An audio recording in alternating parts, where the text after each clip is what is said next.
आज अडानी की खबर सबसे ज़्यादा सोशल मीडिया पर वायरल है। उन पर आरोप लग रहा है कि उन्होंने अमेरिका से जो पैसे उठाए, अमेरिका के स्टॉक एक्सचेंज से उन्होंने 25,000 करोड़ रुपए के पैसे उठाए और कहा कि हम सोलर एनर्जी में इन्वेस्ट करेंगे। और भारत में उन्होंने कुछ राज्यों को ब्राइबरी दिया, मतलब घूस दिया 2,000 करोड़ का। इसकी जांच चूंकि एफबीआई कर रही थी और उसने रेड कॉर्नर नोटिस जारी किया है, वारंट जारी किया है। तो सोचिए, अमेरिकन का पैसा था, उसका कहना है कि भारत में इसको घूस के रूप में खड़ा किया गया। अब क्या है सच्चाई, ये तो समय पता चलेगा। लेकिन मैं फिर कह रहा हूँ, अडानी का अच्छा संबंध है प्रधानमंत्री के साथ और होना भी चाहिए, और ये बिजनेस लॉबी है। लेकिन सोचिए, इस देश के एससी एसटी ओबीसी के लोग कभी अडानी अंबानी क्यों नहीं बन पाते, आज इस पर बात करेंगे।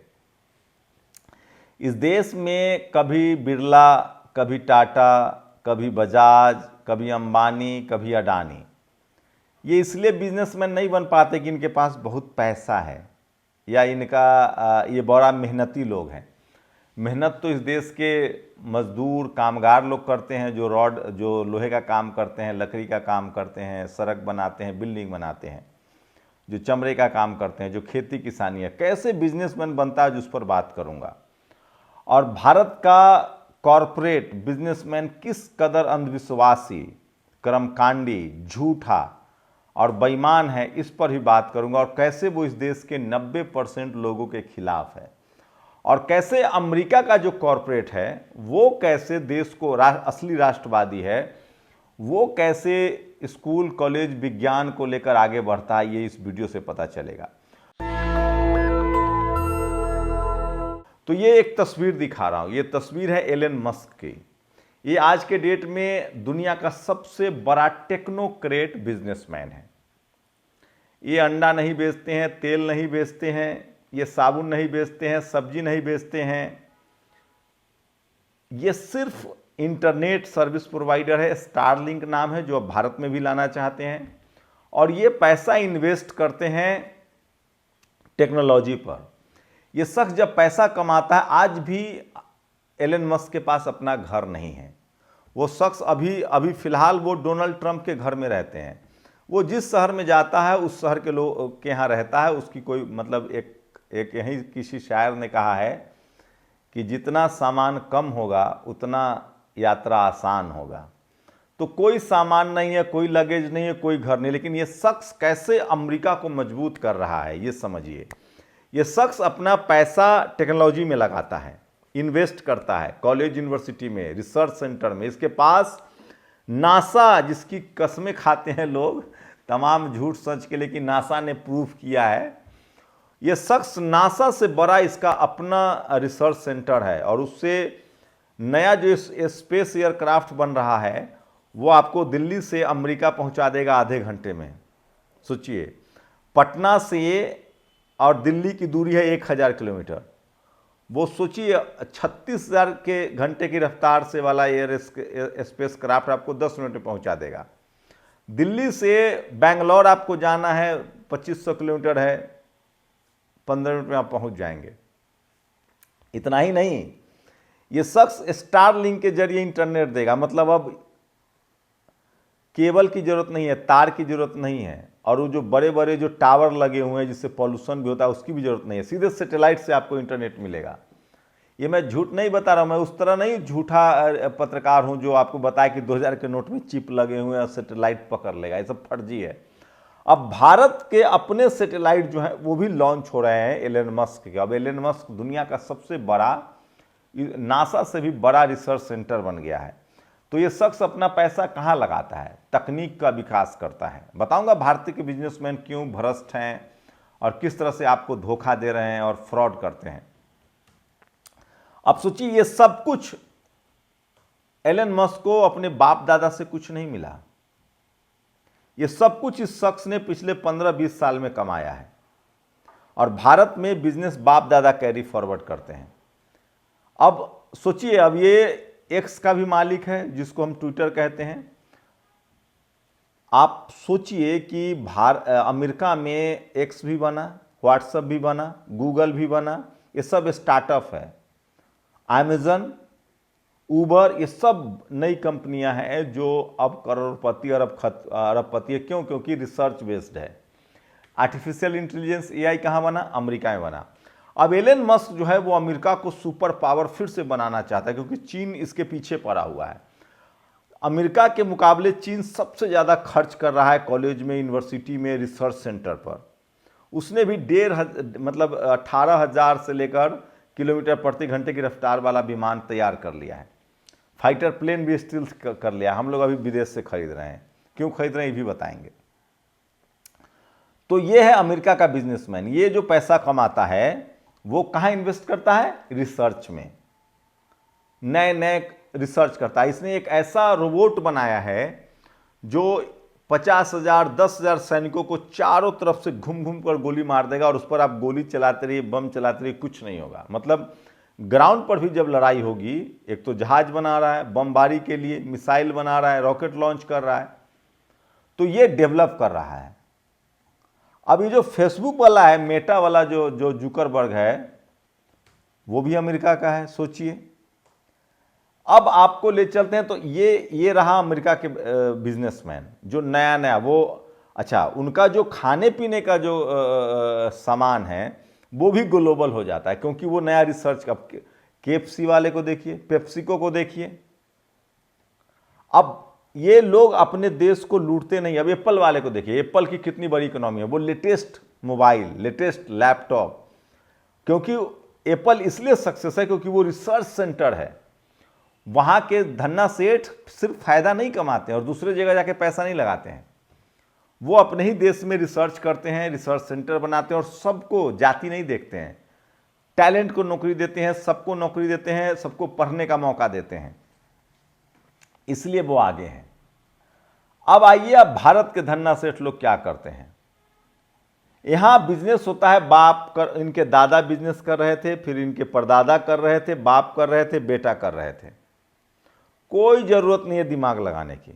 ये घर बनाएंगे बड़ा बड़ा, कर्मकांड करेंगे, अंधविश्वास करेंगे, और उन्हीं बिजनेस में रहेंगे जो इनके बाप दादा कर रहे थे, ये कर रहे थे। ये बिल्कुल 1 रुपया, एक कॉलेज यूनिवर्सिटी खोलना तो दूर है, और बंद करा देंगे ताकि इनको सस्ता मजदूर मिले।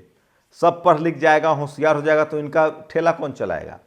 ये सब्जी बेचने के भी, अब सोचिए, यहाँ के जो बड़े बड़े ग्रुप है वो तेल बेचता है। अब बताइए, जब बड़े बड़े कॉरपोरेट तेल बेचेगा तो हमारे पड़ोस में जो लोग तेल के कारोबार करते हैं, छोटे छोटे जो लोग तेल के, उनका क्या होगा। ये लोग मसाला बेचेंगे तो हमारे पड़ोस का क्या होगा। सब्जी बेचेंगे तो पड़ोसी ठेले वाले सब्जी वाले का क्या होगा। तो ये लोग दरअसल गल्ला माल बोलते हैं हमारे यहाँ, जो जहाँ दाल चावल सब्जी नून तेल चीनी मिले, यही करते हैं। और ये भी सस्ते में नहीं बेचते हैं, आपका गला काटते हैं। किसान से 10 में लेंगे, आपको देंगे 200 में। और वो जो पैसा आता है, ये अपने बच्चों के लिए विदेश में पैसा लगा, वहां इन्वेस्ट करते हैं। इनके पैसा से वहां रिसर्च हो रहा है, आपका पैसा वहां जा रहा है। 10 का सामान, 10 रुपया का दवाई, चूंकि इनका पेटेंट है नहीं। अब दवाई का एग्जाम्पल लीजिए, ये रिसर्च होगा अमेरिका में, जर्मनी में, इंग्लैंड में, फ्रांस में, वो कंपनी पेटेंट करा लेगी, वो दवाई बनाएगी। ये क्या करेंगे, उसकी फ्रेंचाइजी ले लेंगे, यहाँ दवाई या तो बना हुआ मंगवाएंगे या बनाएंगे, और 10 रुपए की लागत वाली दवाई ये 100 रुपए में बेचेंगे। 50 उसको देंगे, 50 आपके लगेंगे, लूटा आप रहे हैं। यही काम है इनका। विदेश में कोई टेक्नोलॉजी डेवलप होगी, ये उसके पेटेंट वहाँ होगा, ये उसके फ्रेंचाइजी ले लेंगे और आपको लूटेंगे ये। तो आईफोन अगर आप भारत में खरीद रहे हैं तो आपको महंगा खरीदना पड़ेगा, अमेरिका में खरीद रहे हैं तो सस्ता खरीदना पड़ेगा, दुबई में भी सस्ता, सरकार भी टैक्स लेगी।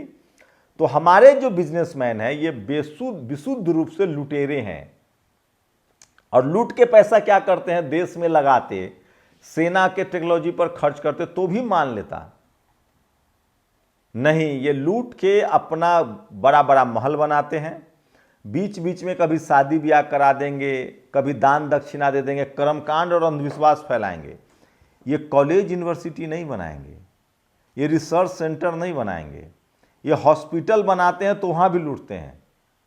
लेकिन ये दवाई पर रिसर्च नहीं करेंगे। ये यहाँ के जो व्यापारी हैं वो विशुद्ध रूप से ठप्पा मार हैं और ये पूरी तरह से जाति बेस्ड है। ये चाहते हैं कि अगर पूरा देश पढ़ जाए, इसलिए जातिवाद मनुवाद क्या था कि कुछ लोगों को पढ़ना है, कुछ लोगों को राज करना है और कुछ लोगों को व्यापार करना है। अब बाकी लोग सब मजदूर रहेगा, मतलब ये दूसरे की गरीबी में मजा लेते हैं ताकि आप सस्ता मजदूर बने रहें। और ये मजदूरों से भी सब्जी ये भी नहीं है कि सब्जी जो मजदूर है उसको सस्ता में देंगे और जो अमीर है उसको महंगा में।